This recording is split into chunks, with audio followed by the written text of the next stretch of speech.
Assalamualaikum warahmatullahi wabarakatuh. Nama saya Nanda Aryawan, NIM 2018-20-203. Kami dari kelompok 8 dan kami akan membedah modul 9, di mana topik yang kami bahas adalah future trend atau tren masa depan. Oke, kita mulai bahwa hadirnya teknologi komunikasi pada saat ini mampu menyediakan berbagai akses pasar, terutama untuk para petani kecil yang hingga saat ini masih mengalami kesulitan dalam mengakses untuk mengetahui pasar mana yang harus mereka jual pada komoditi yang mereka produksi.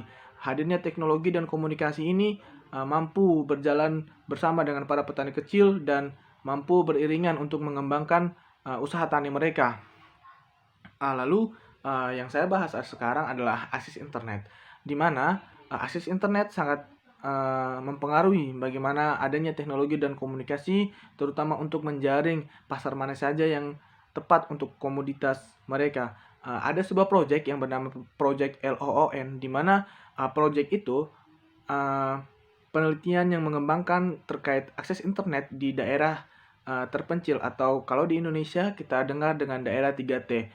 Lalu proyek ini juga mereka bermitra dengan yang kita tahu adalah Google. Sekarang juga telah mengembangkan orang yang terhubung dengan jaringan balon atau yang biasa disebut dengan jaringan balon, yang dimana jaringan balon itu akan langsung terhubung dengan smartphone mereka.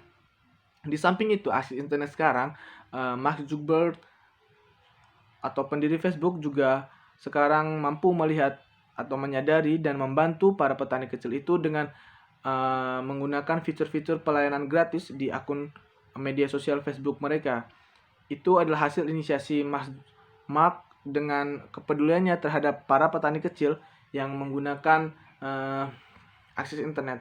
Namun kita juga tidak bisa pungkiri bahwa sekarang penggunaan akses internet masih tidak universal, atau tidak semua masyarakat mampu mendapat pelayanan atau mampu merasakan layanan akses internet itu, dan selama ini masih terpengaruh dengan proyek-proyek infrastruktur yang melibatkan para pemerintah sebagai pemangku kebijakan, dan ada permainan-permainan yang mungkin saja merugikan para petani atau para masyarakat terutama.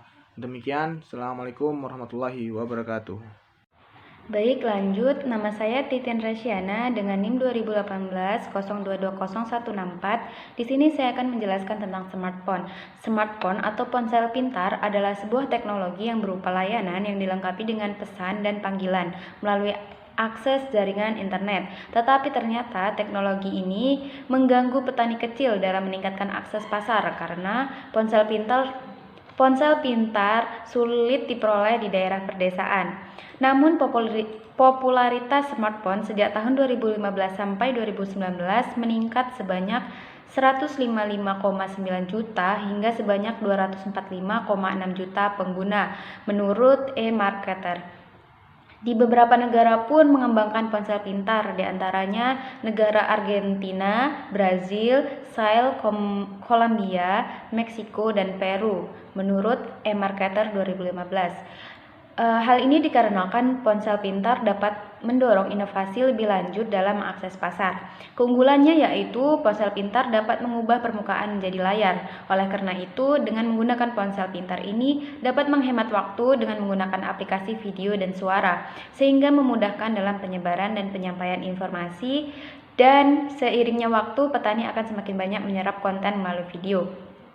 Kemudian muncullah aplikasi Digital Green yang diluncurkan pada tahun 2008, memungkinkan penyuluh dan petani sejawat mengunggah video online untuk berbagi pengetahuan tentang meningkatkan praktik pertanian, mata pencaharian, dan tren pasar, sehingga praktik ini lebih bagus daripada layanan penyuluhan tradisional dan 10 kali lebih bagus, lebih hemat biaya, menurut Digital Green 2016.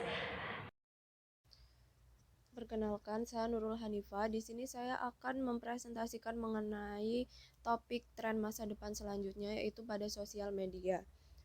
Seperti yang kita ketahui, pada zaman sekarang media sosial itu memiliki dampak atau pengaruh yang sangat besar terhadap kehidupan kita.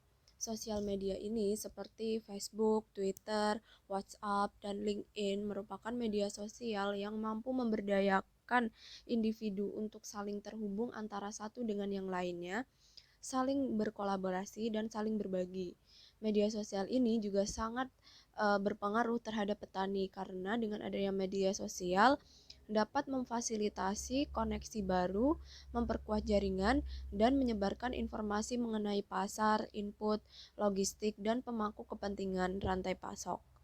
Semua faktor-faktor ini akan menciptakan lingkungan yang memungkinkan para petani untuk saling bernegosiasi mengenai harga yang lebih baik untuk produk mereka, menemukan pelanggan baru, dan membuat keputusan yang tepat.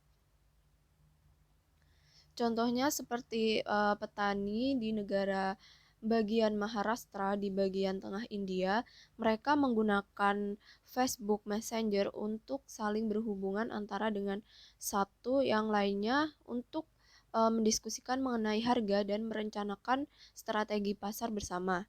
Seiring berkembangnya zaman, internet menjadi lebih mudah untuk diakses, dan peran ini akan terus berkembang di daerah pedesaan, terutama di kalangan pengguna yang umurnya lebih muda. Selanjutnya yaitu pengumpulan data dan integrasi data oleh Internet of Things atau disingkat dengan IoT. Semakin lama jaringan tempat informasi berada menjadi lebih relevan daripada perangkat yang digunakan. Integrasi printer dan timbangan dengan perangkat seluler juga merampingkan bisnis pertanian rakyat. Perkembangan terbaru dari berbagai metode pengumpulan data dengan sensor dan crowdsourcing dikomunikasikan dengan platform pemrosesan yang disebut IoT itu mengubah pertanian. Saat ini petani di negara maju menggunakan IoT untuk memantau sensor dari jarak jauh yang dapat mendeteksi kelembapan tanah dan mengikuti pertumbuhan tanaman mereka. Mereka juga dapat mengelola dan mengontrol pengelolaan tanaman dan peralatan irigasi dari jarak yang cukup jauh dan memanfaatkan kecerdasan buatan untuk memahami data guna memandu tindakan pengelolaan mereka di pertanian dan di pasar. Adopsi dan pengembangan aplikasi IoT dalam pertanian internasional juga muncul dan berkembang sangat pesat. Pada kesimpulannya, keberadaan ICT dalam bidang pertanian itu memberikan banyak kemudahan dan manfaat. Dengan adanya ICT, logistik dapat meningkat serta biaya transaksi menjadi berkurang. ICT juga memfasilitasi adanya pertukaran dan arus informasi antara pihak-pihak dalam rantai pasok yang dapat digunakan untuk mengelola transaksi, mengatur logistik. Selain itu juga, dengan adanya ponsel, petani itu mampu membangun jaringan kontak untuk memperoleh informasi penting dengan lebih cepat. Pada dasarnya, telepon seluler, aplikasi khususnya, dan internet itu menjadi alat manajemen bagi para petani. Pertama, kaitannya dengan intelijen pasar. Akses internet membantu petani membuat keputusan yang lebih baik tentang transportasi dan logistik, harga dan lokasi, penawaran dan permintaan, diversifikasi produk, dan akses ke input. ICT juga memfasilitasi riset pasar. Namun, di sisi lain juga terdapat tantangan dari adanya perkembangan internet, khususnya wilayah pedesaan yang masih adanya kesenjangan digital, yang mana belum semua wilayah dapat terakses internet dengan baik. Sekian presentasi dari kelompok kami, kurang lebihnya mohon maaf. Wassalamualaikum warahmatullahi wabarakatuh.